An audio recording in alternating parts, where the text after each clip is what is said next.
By making a few changes to the type of plants that you grow in your garden, you can actually make gardening a lot easier for yourself.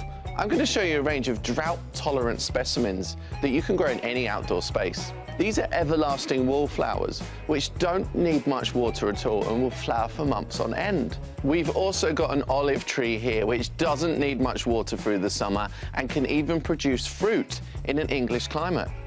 There's such a great range of drought-tolerant plants to choose from, and some can actually be really good for ground cover as well, in borders and in bedding. These dwarf carnations are really great for ground cover because they're very branching, they'll start to cover the soil, and that will keep the moisture locked in, but also stop the weeds coming through. Now here's some outdoor succulents. These are sempervivum. These can be grown in borders or rockeries or even in containers as you see here.